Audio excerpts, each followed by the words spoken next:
s'ajoute. On ne repart pas. Voilà, donc c'est l'année prochaine, ça sera donc finalement 4 millions par rapport à l'année 2013. Voilà. 4 millions qui après se rajoutent d'année en année, bien sûr.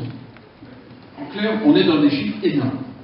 Là-dessus, il y a des transferts de charges qui sont énormes, et il y a le délire normatif qui dégringole depuis Paris, qui fait que vous devez changer toutes les ampoules de machin, de trucs, et à chaque fois, il y a un devis. Il y a le délire normatif, il y a aussi les règles d'accessibilité de tous les bâtiments municipaux, et les communes sont quand même pourvues en bâtiments de manière assez incroyable.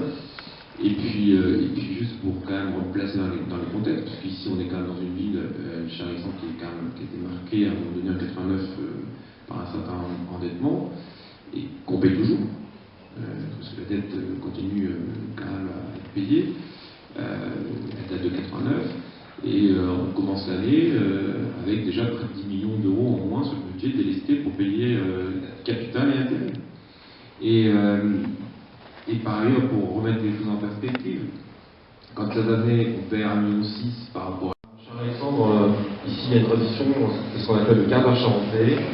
Donc nous y sommes quasiment, donc nous allons pouvoir ouvrir cette belle réunion que nous avons donc organisée ici même en votre présence. Madame, Monsieur Villemot, Monsieur Jardin, Charles-Alexandre, bonjour à tous. Pour commencer, je souhaite la bienvenue aux représentants de l'association Bleu Blanc Zèbre, BBZ, un bon mouvement citoyen dont l'ampleur ne cesse de croître. Monsieur Jardin, toutes mes félicitations pour cette brillante idée, dont je partage autant les valeurs citoyennes que les modalités de mise en œuvre. Votre association repose sur des valeurs auxquelles je crois, auxquelles nous croyons tous ici aussi au sein de mon équipe municipale, car sous un aspect volontairement rieur, vous abordez des sujets bien souvent graves. C'est la crise que vous combattez, la crise et ses multiples visages, c'est la crise économique et ses conséquences, c'est la crise des valeurs, mais c'est aussi, quelque part, la crise des institutions. Face à ce que vous présentez comme les prémices d'une révolution culturelle, si ce n'est sociale, vous proposez des solutions basées sur l'action et sur l'autonomie de chacun, exprimées tout ça donc dans un collectif. Il est ici question de libre arbitre et de foi, celui dont tout citoyen dispose pour prendre les choses en main, pour se saisir en somme de la chose publique. Je salue votre initiative et une nouvelle fois, je vous en remercie. Plus que jamais, notre devoir est d'agir pour retrouver une société où il fait bon vivre ensemble. Mon équipe municipale et moi-même sommes très à l'écoute de nos concitoyens, dans la vie quotidienne, comme dans la construction de notre avenir. C'est avec eux, ici, en Angoulême, que nous construisons, brique après brique, les améliorations nécessaires. En 2014, nous nous sommes engagés dans un programme pilote intitulé Voisins solidaires, ville bienveillante, qui est piloté par Vincent Hulot, mon adjoint, mais également par Brigitte Ritchie, qui est conseillère municipale d'opposition, Europe et l'écologie des Verts. Ce programme est conformément à votre ambition basée sur l'idée que les institutions ne peuvent suffire à répondre aux besoins de lien et de solidarité. En outre, j'ai souhaité aussi promouvoir en Angoulême le concept urbain de ville intelligente, car notre ville doit s'inscrire dans de nouvelles modalités d'échange. Elle devra demain se moderniser grâce à une réelle gouvernance participative. La place de la concertation citoyenne dans le processus de production démocratique n'est plus à démontrer. Ses richesses sont infinies. Nous verrons encore dans quelques jours ici en Angoulême, où pour la réparation, en quelque sorte, d'une place, la place centrale de la ville qui est la place de Champagne, nous avons lancé consultation qui a permis de recueillir environ 1300 contributions, sachant que lorsque nous nous sommes arrêtés pour pouvoir débuter le travail de dépouillement, plus de 300 sont encore arrivés dans les semaines à venir. Bien sûr, en tant qu'élu de la République, je crois aussi en nos institutions, en la politique et en les hommes et les femmes qui la font. Je vous ai expliqué il y a quelques instants que c'était aussi pour ça que j'étais rentré en politique. C'est certainement le cas de beaucoup d'hommes et de femmes politiques. Surtout, j'ai l'impression quand même de cette nouvelle génération et du renouvellement, parce que je ne parle pas forcément de rajeunissement, mais je parle de renouvellement parce que on peut aussi, que ce soit dans les trentenaires, dans les quadrats, dans les quinquas également, avoir des gens aujourd'hui en responsabilité qui amènent un souffle nouveau et une vision nouvelle, donc de faire de l'action politique. C'est pour changer donc l'avenir que nous sommes tous engagés, mais c'est assurément dans la conjugaison de nos initiatives que nous serons plus forts. La vôtre, celle des citoyens ici présents, et puis la nôtre en tant qu'élus. Citoyens, entreprises, associations, politiques, c'est ensemble donc que nous vaincrons l'indifférence et la morosité. Vous pointez l'échec aussi d'une certaine technocratie politique. Je vous l'accorde, la confiance de nos citoyens en nos institutions, malheureusement, est en berne. Ils veulent des élus qui leur ressemblent. J'ai l'intime conviction qu'en Angoulême, nous leur ressemblons un peu. Néanmoins, il faut toujours travailler.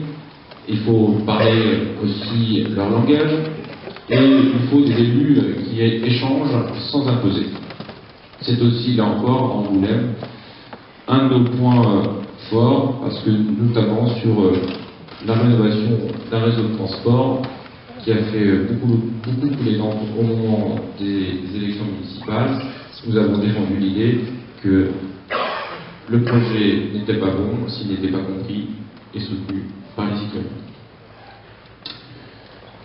Donc en somme, aujourd'hui, nous nous accordons sur le fait que l'action politique doit se réformer.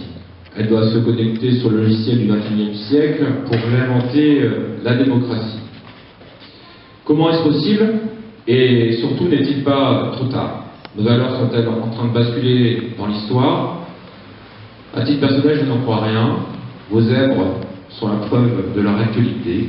Les forces vives de la nation, c'est bien cette communauté de vivants, de zèbres faiseux, qui ont une foi inébranlable en l'homme, en la République et surtout en la démocratie.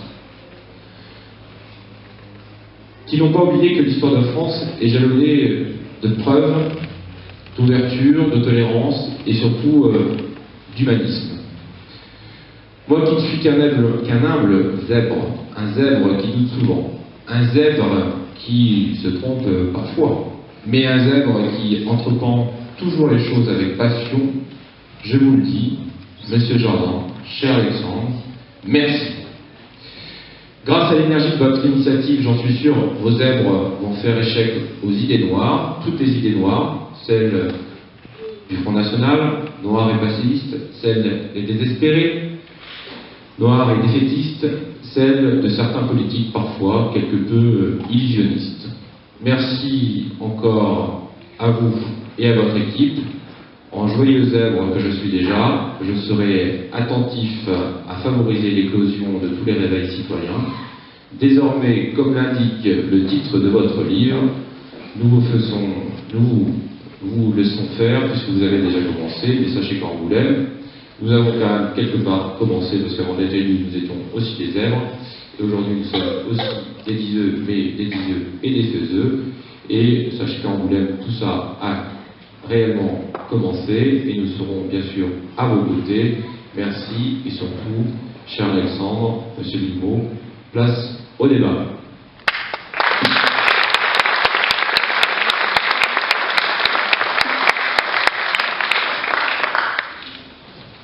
Je vais vous présenter très rapidement notre soirée, parce que je vais avoir le difficile rôle de gardien de l'horloge, pour permettre à Alexandre, Guillaume et Céline, jusqu'à Jaille, d'avoir d'avoir leur train à 20h37. Donc si on veut effectivement obtenir notre engagement, on les aurait bien gardés, mais c'est prévu qu'ils prennent le train, il va falloir qu'on arrête notre réunion vers 20h pour qu'il y ait un temps d'échange autour d'un verre. C'est une tradition française bien ancrée, et en Charente on se prive pas d'être fidèle à ce rendez-vous, et puis pour permettre à ceux d'entre vous qui veulent acheter ou faire signer ce livre de profiter de la présence de Pascal Dumontel et son équipe de Cosmopolite pour pouvoir repartir les mains pleines.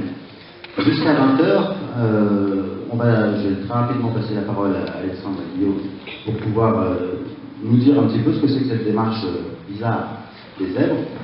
Et puis, après, on donnera la parole consécutivement à 3 exemples de faiseux charentais, puisqu'il nous a semblé nécessaire de montrer que dans notre territoire aussi, il y a des gens qui se sont retroussés les manches il y a quelques années, ou il y a quelques mois, selon les situations.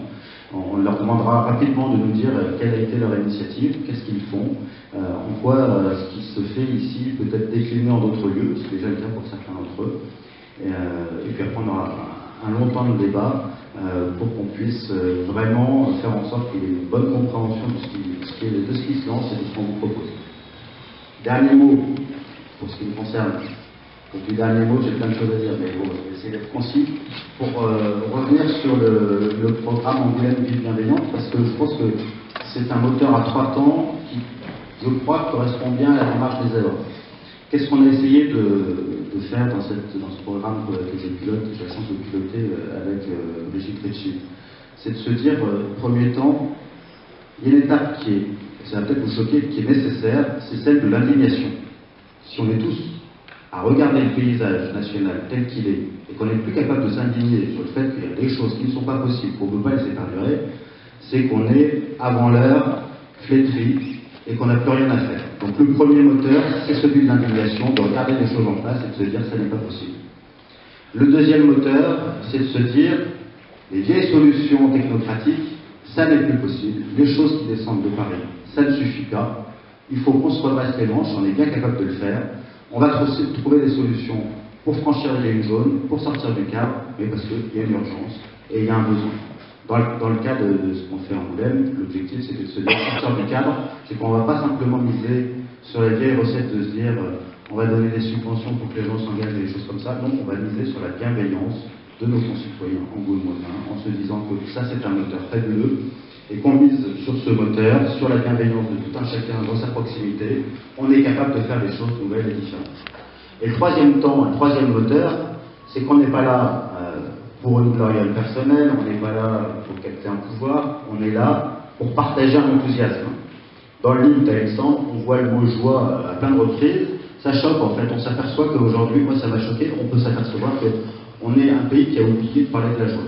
Et dans l'expérience qu'on fait en Angoulême, ce n'est pas simplement parce que c'était la fête des voisins il y a peu de temps et qu'il y a forcément un peu de joie quand on partage un verre, c'est qu'on s'aperçoit que lorsque l'on demande à tout un chacun de rentrer dans l'action, d'arrêter d'être spectateur et d'être enthousiaste, ça provoque une joie folle qui se répand et dont nous sommes à la fois les créateurs et ceux qui le diffusent. Voilà le début de l'expérience qu'on a en Angoulême. Je salue tous ceux qui ont participé à toutes nos opérations sur l'année. Je vous remercie d'être là une nouvelle fois. Je crois que ce moteur à 3 temps, il répond pas mal aux zèbres, donc j'ai trop parlé. À toi Alexandre. Parce que si on est 3000, c'est pas la même chose que si on est 2 millions. Les négociations ne seront pas la même. Et puis merde, ça va être joyeux. Ça va vraiment être joyeux. On est venu avec une zébrette. C'est Céline Tirel. Qu'est-ce qu'elle fait? Elle a embarqué des mamans blogueuses. Il y a un truc épouvantable en France, c'est la question des tickets de cantine que sont venus et les faiseux, des représentants de l'IRIFERDIR, ma famille de militants associatifs, le représentant de l'élite de l'enseignement et de l'UNAF. Vous avez posé une question tout à l'heure. Vous avez dit, est-ce qu'il est trop tard? Elle est légitime, cette question. Eh bien, il nous reste 24 mois. Il nous reste 24 mois pour faire redémarrer le pays. Par les territoires, par les militants associatifs, par les entrepreneurs. C'est-à-dire par les gens vivants. Et vous avez parlé de joie. dans votre programme. Pour nous, c'est le moteur. Qu'est-ce qui fait à un moment donné que les pays redeviennent des grands pays? C'est lorsque les gens qui ont la joie dans le ventre repassent devant. Et les gens qui ont la joie dans le ventre, on le sait, maintenant, ça fait maintenant 2 ans que l'on structure le mouvement des Sèvres, ce sont tous des faiseux. C'est-à-dire des gens qui en face de la fatalité se bouffent les culs, qui n'acceptent pas, qui fabriquent des solutions, soit à l'intérieur numérique, soit chez les entrepreneurs, soit dans le monde associatif. Et on a l'air différent. En réalité, les points communs entre les élus locaux, les militants associatifs et les entrepreneurs sont colossaux. Ce sont des gens pragmatiques qui se collent avec le réel, avec la complexité du réel, qui ne répondent que très rarement au modèle qui tombe de la technostructure qui habite Paris. Et on est venu en fait bosser ici. On va écouter les puzzles que vous avez trouvés. On va écouter très en détail votre action ici. Parce qu'on est en train, en fait, pendant 1 an, vous en avez peut-être entendu parler par la presse, par la télévision, on a lancé le mouvement des ailes. Aujourd'hui, on est en train de le structurer. Guillaume Vimot, qui est le président de l'association, est en train de piloter la structuration par bouquet de solutions. Ce qu'on appelle dans notre langage de zèbre, un bouquet de solutions, c'est l'équivalent d'un ministère. Et là-dedans, on fait coopérer des villes, des associations et des mouvements d'entrepreneurs. Pendant 2 ans, on va se fixer, pendant 6 mois, on va se fixer des objectifs chiffrés. Bouquet de solutions par bouquet de solutions. Et tous nos zèbres vont apprendre pendant 2 ans à coopérer. C'est pas évident de faire coopérer des villes, avec des mouvements associatifs, avec des mouvements d'entrepreneurs, avec la CGPME, avec les CJD, etc. Mais on va le faire. De manière à ce qu'en 2017, au moment des grandes échéances électorales, on va proposer à la droite, à la gauche, au centre, une alliance historique avec la société civile et les élus locaux. Et pour nous, on met dans le même sac les élus locaux et la société civile. Alors, vous avez les uns et les autres parfois des affinités politiques, des colorations politiques. Mais on s'en fiche complètement dans le mouvement des ailes. Ce n'est pas la question. La question, c'est qui sait faire quoi, qui règle pour de vrai un problème, qui rebancarise les 2,5 millions de gens dans le compte est gelé, qui fait revenir vers l'emploi les chômeurs longue durée, qui a des solutions pragmatiques pour le mieux logement, pour le logement étudiant, etc. On se fiche intégralement de savoir si les gens votent à gauche ou à droite. Le pays est trop bas. Et c'est pour ça qu'on va proposer une alliance à la gauche, à la droite, au centre. On est parfaitement conscient du discrédit des partis. Il y a un chiffre hallucinant qui est tombé la semaine dernière, une étude qui disait que 92% des Français pensaient que ne leur faisaient plus confiance pour régler leurs problèmes. 92, ça commence à faire beaucoup. 92, c'est pas 27, 38 ou 62. C'est un problème structurel. C'est un problème général. Donc, et comme on est tous républicains, il faut bien que l'on réveille le système républicain. Donc on s'est dit qu'on allait faire alliance avec la base de la République. Les maires, les élus populaires, les élus qui sont à portée de baffe. Les élus dont on sait où ils habitent. Les élus qu'on peut aller engueuler dans la rue si on n'est pas d'accord. Qui reçoivent sans rendez-vous. Oui, mais ça change tout, ça. Oui, mais le fait de pouvoir... Oui, j'imagine. J'ai jamais été élu local, mais j'imagine. Mais ça change radicalement. C'est-à-dire que vous ne pouvez pas faire semblant. Puisqu'à un moment donné, il y a un tarif humain, on se retrouve en face de quelqu'un. Bon. À qui il va falloir dire quelque chose. Donc, on est à l'étape 2 de structuration des bouquets. Tu vas nous expliquer après ce qu'on fait. Et on est venu faire nos courses. Il n'est pas vrai qu'on pourra passer à côté des bons faiseux de votre territoire. Ce serait stupide. Il serait totalement con que ici, dans votre département, dans votre ville, on est des gens extraordinairement créatifs qui modélisent des solutions, et qu'une fois encore, ça reste local. Ras-le-bol. Ras-le-bol de cette ânerie, ras-le-bol que ça se termine par des commissions parlementaires qui auditionnent des crânes d'œufs, ras-le-bol que le Conseil d'État, que la Cour des comptes publie des rapports qui terminent sur des étagères, ras-le-bol. On a décidé de repasser du côté des vivants et de refaire démarrer la France. Alors, c'est un mouvement politique, le mouvement des ailes, mais pas partisan. Nous ne sommes pas un parti. Un parti, c'est fait pour gagner des élections, c'est fait pour avoir des élus, c'est fait pour... Le mouvement des ailes, c'est pas fait pour ça. Maintenant, la règle du jeu est fixée dans mon livre, c'est pour ça que j'ai publié ce livre. Il fallait qu'il y ait une règle du jeu imprimée quelque part.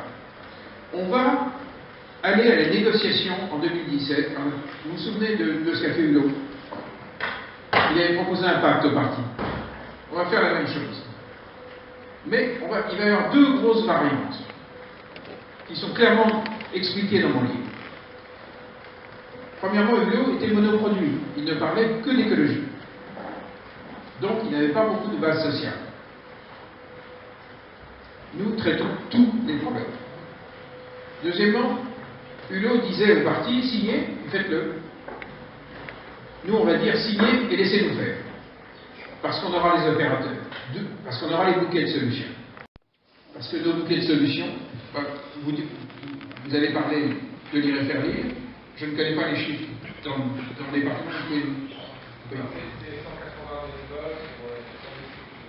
110 structures, 180 bénévoles. D'accord. Bon. À l'échelle nationale, c'est 16 000 bénévoles qui s'occupent de 400 000 enfants. Lire et faire lire fait partie du bouquet de solutions éducatives. On a un objectif à négocier avec les partis, c'est l'extension à 100% des écoles maternelles et primaires. Il y a des retraités partout, on le modélise, on sait le faire. On veut 100% des maternelles et 100% des écoles primaires avec des retraités. Refaire une alliance entre les anciens et les petits, autour des livres, et vaincre l'échec scolaire, non pas par une loi qui viendrait de Paris, mais par les ressources locales, par les gens, par la tendresse. Par la tendresse. Et parce que c'est aussi les questions de transmission du plaisir de lecture. On ne va pas mettre dans une loi, tout enfant prendra du plaisir à lire. Le plaisir ne marche pas, le verbe jouir ne marche pas à l'impératif. Donc, jouir. donc, ça se transmet. Le plaisir, l'être humain, ça se passe comme ça. Donc, voilà. Donc, on va engager une révolution. Quand je dis qu'on est venu faire nos courses, il faut nous alpaguer à la sortie, nous dire ce que vous faites. Si on n'a pas le temps, vous allez sur le site bleublancz.fr, vous témoignez de ce que vous savez faire, ou vous dénoncez les gens bien. C'est-à-dire, vous dites, dans mon quartier, tel adjoint fait ça, c'est bien. Ça marche. Je l'ai vu. Je sais que ça marche. Vous dites, telle association rend tel service, c'est bien. Dans telle commune, il y a un groupe d'entrepreneurs qui ont trouvé un système pour augmenter l'exportation. Ça stimule l'emploi. Vous les dénoncez. Il faut qu'il y ait un endroit en France où on fait pot commun et structuration commune. Donc, je ne suis pas venu vous parler, on n'est pas venu vous parler, on est venu, je répète, faire des courses. Le pays est en train de se péter la gueule, ça va dépendre de chacun d'entre nous. Est-ce qu'on reste spectateur et on gueule? Est-ce qu'on devient acteur? Si par hasard, ce que j'étais... Pour revenir à ce que tu disais tout à l'heure, ça va bien? Là, c'est bon, on est en train de donner des versions. Comme tu le sais, les chaises sont par rapport à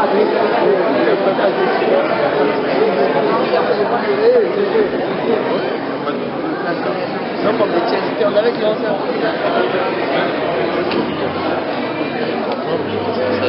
Regardez, on va regarder ça.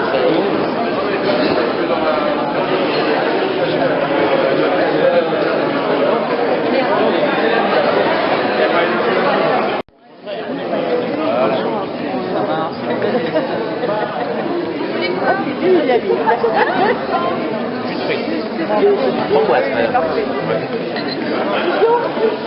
C'est du bio, oui.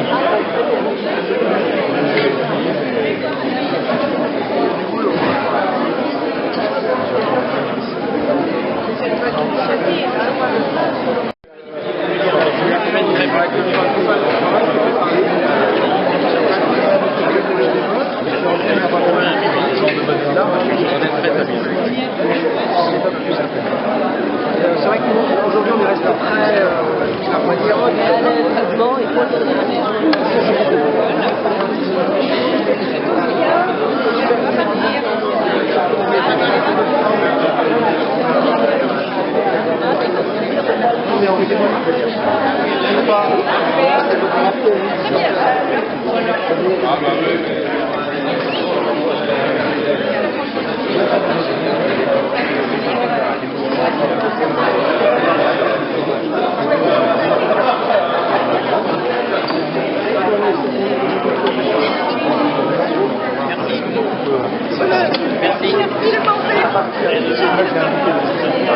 Vas-y madame. Vas-y, on retrouve des actions que l'idée c'est de voir comment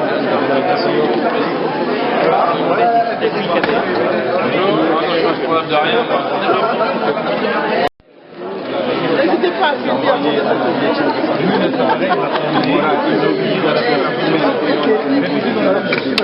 Ça sera ici, bien sûr. C'est là. Je pas encore publié.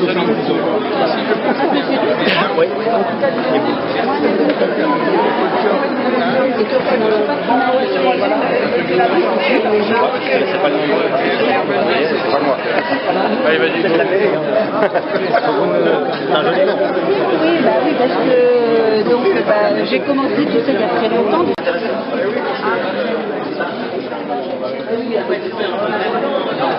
rien. Non, parce que c'est la première réunion et donc il y a plus de monde travailler là-dessus. On a choisi une première.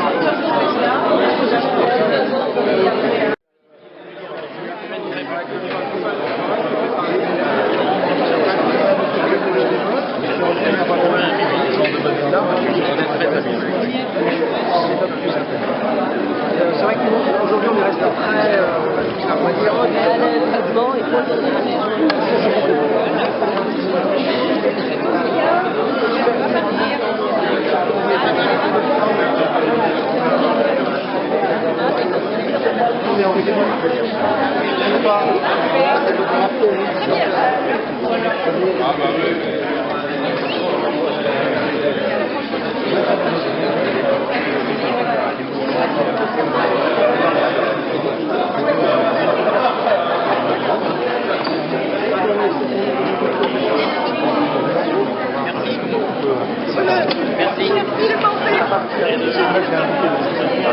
Vas-y madame. Vas-y, on retrouve des actions que l'idée c'est de voir comment